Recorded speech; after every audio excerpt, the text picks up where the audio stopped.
आज हम upward and downward are के बारे में पढ़ेंगे। इसके बारे में एक चैप्टर पहले भी था, अगर आपने वो नहीं देखा है या उसको रिवाइज करना है तो उसका लिंक जो है डिस्क्रिप्शन में है, वहाँ से आप इसको रिवाइज कर सकते हैं 2x की स्पीड पे, चाहे आप उसे देख लें। कहाँ पर डाउनवर्ड और अपवर्ड आर लगते हैं उसमें एकदम क्लियर है। डाउनवर्ड आर हम तब लगाते हैं जब कोई वाउल हमें प्रीसीड कर रहा हो, और अपवर्ड तब लगाया जाता है जब कोई वाउल जो है वो आर को फॉलो कर रहा हो, लास्ट में लग रहा हो, तब अपवर्ड फॉर्म यूज़ की जाती है।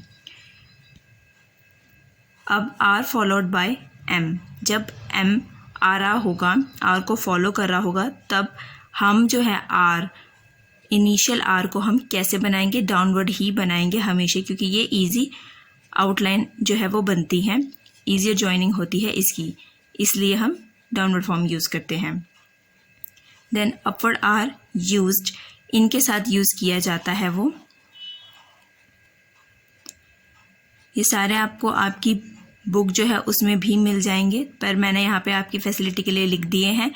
जैसे कि स्ट्रेट स्ट्रोक्स हैं, इनमें मिल जाएगा, इनमें मिल जाएगा वे और केल गेल, ठीक है, इनमें भी हम अपवर्ड आर की फॉर्म जो है वो यूज़ करते हैं। क्यों यूज़ करते हैं? ताकि ईजियर जॉइनिंग हो, इसीलिए यूज़ करते हैं। तो ये आपको प्रैक्टिस से भी समझ में आ जाएगा और याद भी हो जाएंगे, तो ये आपको रटने की ज़रूरत नहीं है ये, ठीक है। जैसे कि यहाँ पे एग्जाम्पल दिए गए हैं अर्ज और अर्थ, तो इसमें ईजियर आउटलाइन जो है वो बनाने के लिए हमने जो है अपवर्ड फॉर्म का यूज़ किया है, क्योंकि यहाँ पर वाउल पहले आ रहा है तो हम डाउनवर्ड फॉर्म यूज़ करते थे, लेकिन हमने यहाँ पे अपवर्ड फॉर्म यूज़ करी। क्यों?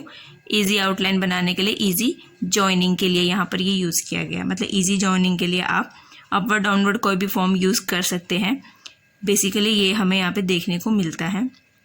तो हमने अपवर्ड फॉर्म यूज़ करनी है इनके साथ ताकि ईजी जॉइनिंग हो।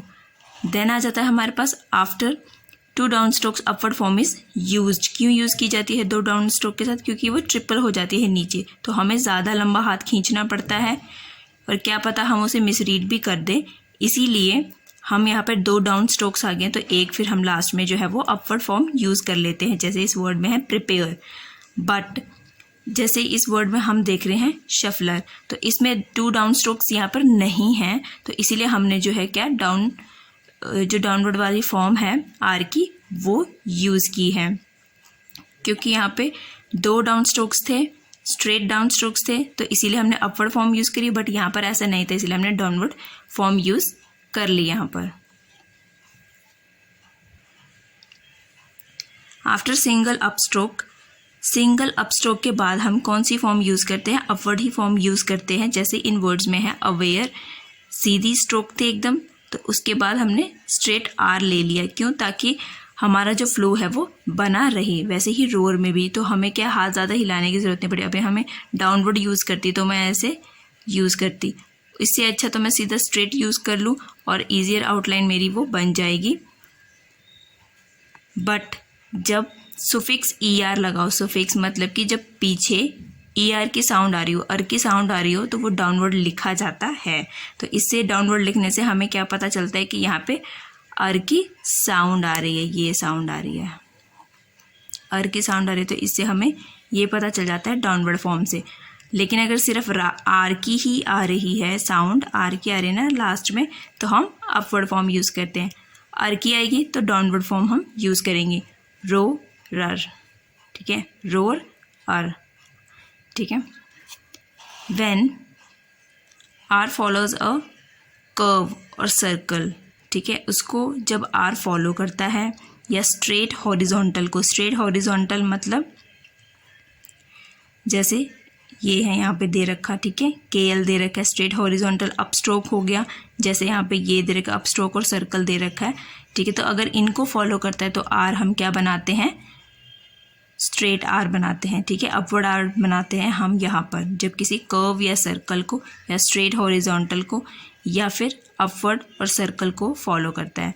ये आपको बनाते बनाते प्रैक्टिस करते करते ही जो है वो याद हो जाएंगे, ठीक है। तो इसमें कोई रटने वाला कोई सीन नहीं है यहाँ पर।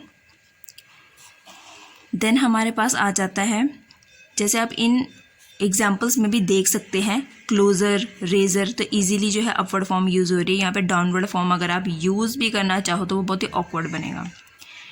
Are finally hooked upward. Upward form जो है फाइनली हुक्ड हम कहाँ पे जैसे करते हैं,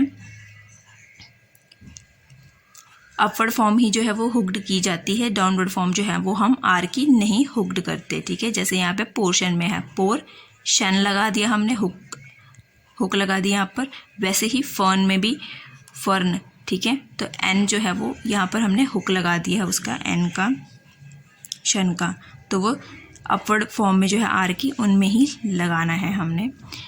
फिर जब मिडिली आर जो है हम लगाते हैं तो वो कौन सी फॉर्म लगाएंगे, अपवर्ड फॉर्म लगाएंगे हम आर की। जैसे इन वर्ड्स में देखो पार्क, ठीक है, पार्क में आर जो है वो अपवर्ड लगाया है, वैसे ही मार्क में भी आर जो है हमने अपवर्ड यूज़ किया है, तो मिडिली आर को जब हम यूज़ करेंगे तो वो अपवर्ड फॉर्म यूज़ करेंगे। अल्टरनेटिव फॉर्म्स जो हैं can be used for distinction in pairs. Pairs मतलब जो एक जैसे सिमिलर साउंडिंग पेयर्स होते हैं तो उनमें हमने डिफरेंस करना है, तो हम कैसे डिफरेंस कर सकते हैं, एक डाउनवर्ड आर और एक अपवर्ड आर को लेकर ही हम डिफरेंस कर सकते हैं। जैसे यहाँ पर है क्लार्क, तो क्लार्क में हमने डाउनवर्ड फॉर्म यूज़ करी है आर की, और क्लैरिक में हमने अपवर्ड फॉर्म यूज़ करी है। तो ये डिफरेंस हमें इन दोनों वर्ड्स में डिफरेंस दिखाने के लिए हमने ये लिया है डाउनवर्ड और अपवर्ड आर। जैसे हम अभी तो यहाँ पे वाउल्स लगाए, अगर हमने वाउल्स नहीं लगाए या हमारे वाउल्स छूट भी गए तब हम इन वर्ड्स को डाउनवर्ड और अपवर्ड से हम इन्हें याद रख सकते हैं कि ये क्लार्क था और ये क्लैरिक था। तो डिफरेंस के लिए भी हम डाउनवर्ड और अपवर्ड जो है अलग अलग फॉर्म्स जो है आर की उनका यूज़ कर सकते हैं। अब कुछ फ्रेजेस कॉन्ट्रैक्शंस जो हैं इस चैप्टर की वो हमें देखने को मिलती है, तो वो अब हम करेंगे। जैसे फर्स्ट है हमारे पास by all. By all, by all means के लिए by all means at all, at all cost, at all cost, in our, our के लिए आर की हुक लगाई हुई है, in our opinion, in our बनाया फिर opinion, everything, everything, something, something, anything, anything, nothing, nothing. ठीक है, तो ये सारे आपने वर्ड्स जो हैं वो ऐसे बनाने हैं, इनकी आपने प्रैक्टिस करके अच्छे से इनको याद करना है ताकि आगे जो है आपको डिक्टेशन में कोई प्रॉब्लम ना आए।